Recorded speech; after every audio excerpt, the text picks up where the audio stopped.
Okay, earlier I started logging the RAM, and then I posted a picture of a log on Facebook showing how bad 87 actually is for the RAM, even though Dodge or Ram or Chrysler says you can use it. So I did an 87 log, and now I have an 89 log.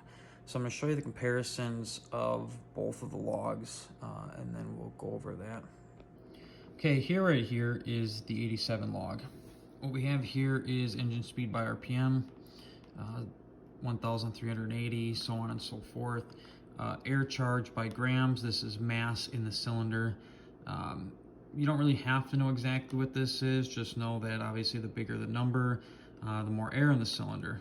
Obviously RPM, and there's a reason why the numbers kind of pool up right here and then they head this way.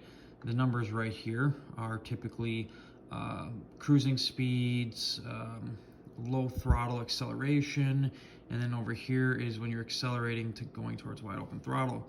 This right here is average. So this is the entire log, which is about 45 minutes or so. No, looks time, hour 35. So this is an hour 35 all in one log. Now if we go to here to, let's see here, this right here, this is the most knock retard that appeared during this log, during themselves. So you can see that in a couple spots, there's some 7s, some 7.5s, there's even an 8. You go back to the average. Here's your average. The average is decently low, but then you get some high numbers in here. But what you are going to see is that there pretty much consistently was knock at low acceleration and cruising speeds consistently. And anytime there was heavy accelerating, there was always knock. Count. Here's the count of how many times it hit the cell. You don't pay attention right here. There's a ton of cell hits because I was cruising down the freeway and some back roads. So these are pretty accurate here. That was the 87 log. Now we'll go to the 89 log, and I'll show you the differences. So this is average as well. But what you're going to notice is that up top here, there's a lot more zeros in the low cruising patterns, because once we put the 89 in, the vehicle had less knock. But what you are going to see is there still is a pattern of knock. There's a pattern of knock in basically any table or any column, I guess, that there was light acceleration, there was knock. And then going wide open throttle, there was also knock. Let's click see what the maximum amount of knock was. You can see there's some spots where it goes all the way up to 7. And you can see when I went wide open throttle here, there was knock the entire time. Let's see, cell count, same thing, ton of cell count down here. So basically what this is showing is that by switching to 89 over 87, it was beneficial, but it is not entirely beneficial because you still have knock.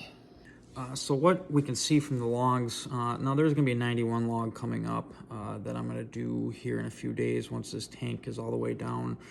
But what we can see here is that 89 is a recommended fuel. You're supposed to really use 87. You can get away with using 87. There's just a ton of knock retard, and to be honest, it's super doggy compared to when I had the 89 in at low acceleration. But like you saw, there was a lot of knock and low acceleration tables, and even a couple degrees of knock retard. You could lose anywhere from 10 to 40 foot-pounds of torque, which can make something feel extremely doggy. With that being said, I wouldn't recommend, actually, based on this, 87 or 89, unless you're someone that drives on the highway and never accelerates decently or goes up huge hills, because what you're going to find is that when you start going up large hills or towing, that this knock is going to go up through the roof. Based on this, you should be running 91 or higher in your truck. Now, there will be a little bit of more than likely false knock. Mopar likes to run their sensors a little on the sensitive side. But then again, that's going to require tuning in order to remove that false knock.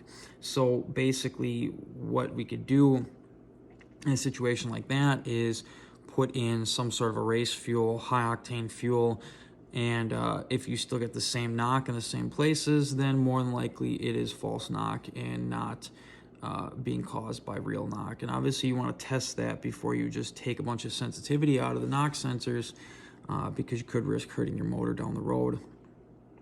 One of the things that people wanted to talk about was fuel mileage.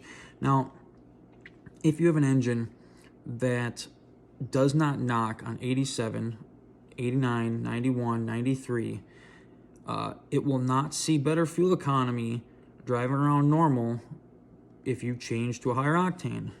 Now, if you have a vehicle that's designed to run on 89, and let's say this Ram ran perfect on 89 and had 0 knock retard, and then let's say you slapped an 87 and you had 4 to 8 degrees of knock retard at any time.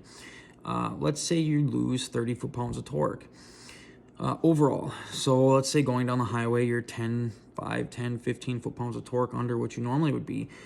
You will see less gas mileage. This is a big truck. It will be less efficient. So yes, switching to 87 or switching from 87 to 89 may yield a fuel economy increase very slightly. Notice more probably on road trips, mainly because it's designed to run on 89. But with that being said, we are seeing knock retard on light acceleration. So basically, if you're on the highway and you start going up a hill, knock retard. Basically, it is light acceleration, high load. It's going up hills, a little bit of pedal before the truck downshifts, things like that. So 91 may see a little bit better fuel economy than 87 and 89. With that being said, I will be doing a 91 on the next tank. We'll make another video after that, but that is where we're sitting.